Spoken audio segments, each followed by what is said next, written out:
Hello my beautiful Moonies, and welcome to a Sailor Moon Q&A video. If you have questions about Sailor Moon, leave them down below for the next one. Which Sailor Moon video game is your favorite? Definitely Another Story. I did an entire Let's Play of it on this channel. It's one of my favorite games of all time, let alone just Sailor Moon. Also, that Sailor Moon-esque puzzle game where with the colored like balloon things and you gotta turn them over and match them up. It's super fun. Aside from Mamoru and Chibiusa, has Crystal changed your mind about any other characters, arcs, or plot points that you really didn't like or care for in the 90s anime? I don't think it's one. It's not that I didn't like it, but I didn't understand Hotaru and Sailor Saturn and the Messiah and Mistress Nine and that whole thing was extremely confusing in the 90s anime. It made much more sense in Crystal. What do you think of the Sailor Moon R movie? It's my least favorite movie of the three, simply because the Outer Senshi aren't in it, but I like it. What do you think of Sailor Astarte? Oh my gosh, from the musicals? I didn't even remember she existed. Seeing as I've never watched that musical with subtitles, I really have no clue who she is. Would you like a figure of Haruka in her feminine outfits, just for fun? Figures are my thing, so the more figures the better. Lots of questions from Serena Silvercrest. I picked my favorites. Do you have a Sailor Moon ringtone on your cell phone? I don't have any custom tones on my cell phone. Nobody really calls or texts me that much, so I just have the default stuff on there. If you could ask Naoko Takeuchi to draw a custom-made poster, what would you ask her to draw? Uranus and Neptune. Kissing. If you could meet any Sailor Moon voice actor, who would you love to meet? Either Kotono Mitsuishi, Sailor Moon's voice actor, or Megumi Ogata, Sailor Uranus's 90s anime voice actress. The 90s anime had lots of different art directors and made the characters look different in a lot of the episodes. From which episodes do you think were the best drawn and which were the worst? My favorite is episode 167, I think it is. The episode, basically the first episode of Stars, which starts the little 6-episode arc between Super S and Stars, but it's technically the Stars season. I think the characters are just beyond gorgeous in that episode. My least favorite is any of the episodes from the art director where the faces are like super round like the entire episode. I hate that. How long have you been a Sailor Moon collector? Since I was 13 and discovered the internet. Also discovered Sailor Moon. I discovered Sailor Moon and the internet when I was 13. It was a magical, magical year.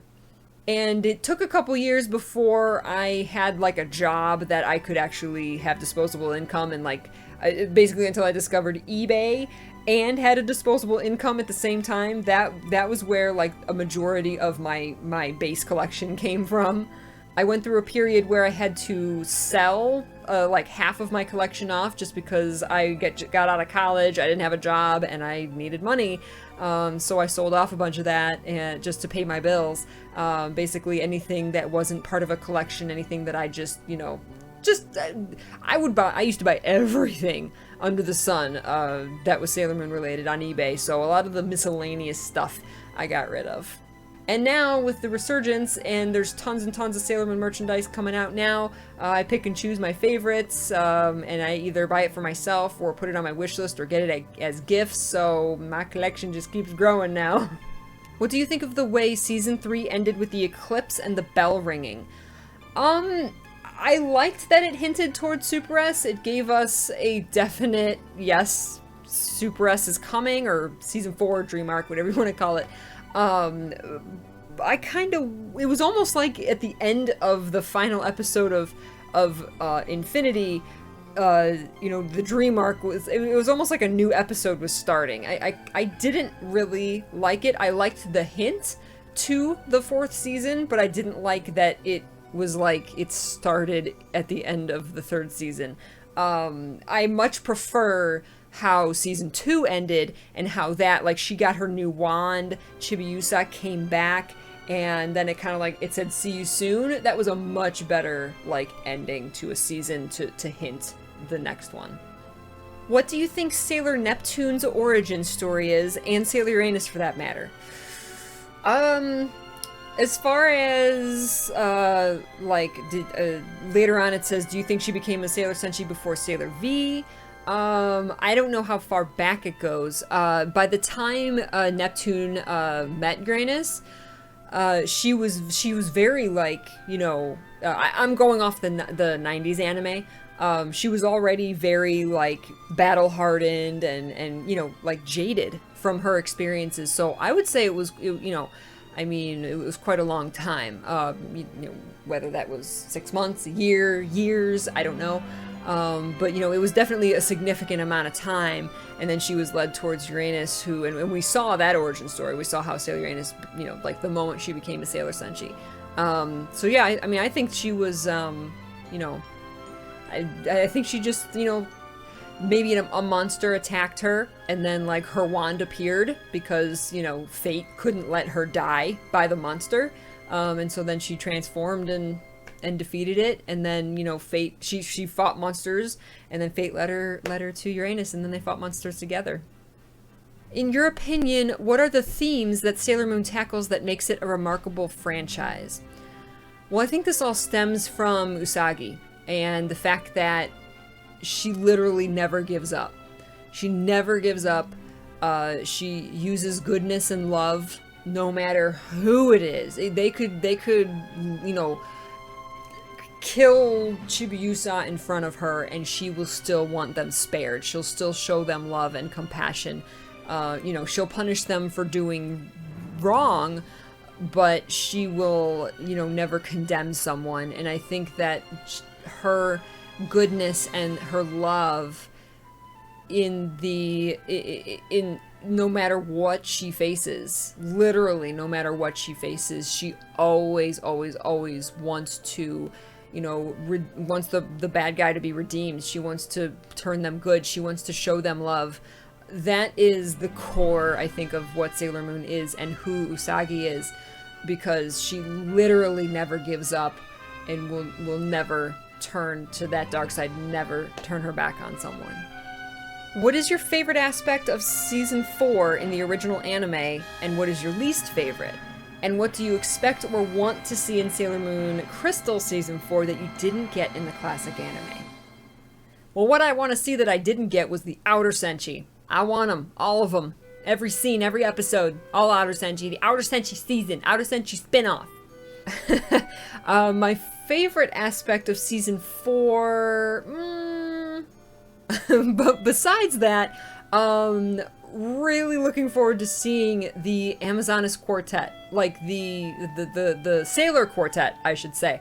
You know, we never got to see that in the 90s anime, and I really want to see them become Sailor Senshi, as they should be. My favorite aspect of Season 4? I guess maybe just the concept of Elysian, or Elysium, whatever it is, and Helios, and how they kind of come from a different world that's very beautiful, and you know, he's a Pegasus, and I don't know, I always found that very intriguing. And my least favorite, at least in the 90s anime, I think Super S is one of my least favorite seasons, just because it focused so heavily on Chibiusa and what she was going through, and there were good episodes, and overall it was a good story, but I just felt like it was so much filler, and they focused so much on her, and it was kind of like at some episodes it was like, come on, move the story forward, you know? When did you first get into anime, and was Sailor Moon your first anime? To be honest, I can't remember if it was. I definitely watched I watched a lot of cartoons. I watched Saturday morning cartoons and cartoons before school. There was a lot. And some of them were anime-esque, but I don't think they actually were anime, like they didn't come out of Japan. I watched Moon Dreamers, and Guinevere and the Jewel Riders was very Sailor Moon-esque. I watched that. I think Sailor Moon was my first exposure to anime at all, at least that I can remember. It was definitely the first one that I was into, but it was also around the same time that we got the Sci-Fi Channel, and they had their Saturday anime movie that they would show, and I remember watching just random anime movies. I have a very strong memory of watching the Tenchi Muyo movies. And I think even at that point, I didn't know it was anime. I didn't know what anime was. It was around the same time, so I actually don't remember if I saw that first or if I saw Sailor Moon first. I think I saw Sailor Moon first though, because I remember just the style of Sailor Moon. That's what instantly attracted me to it, was just how it was drawn and how it was presented and how it was animated. Immediately I was like, what is this? I need to know more. And I don't remember feeling that with the Tenchi Muyo movies or the sci-fi anime movies. You know what? They called it Saturday anime. So yeah, I think that was afterwards. And that was all when I was 13. The summer of 1997 was a very big year for me. That is it, guys. That is all the questions I have. If you want to leave more questions, if you want to see another Q&A video, leave comments down below. Please limit each comment to one question. It just makes it much easier for me to like screen capture your questions. If you want to do multiple comments with multiple questions, feel free to do that. I'll also be asking over on Twitter at AuroraPeachy right before I do the next Q&A video. So I hope you guys liked it. Click all the things down below if you did. And I'll see you in the next one. Take care, Moonies. Mwah!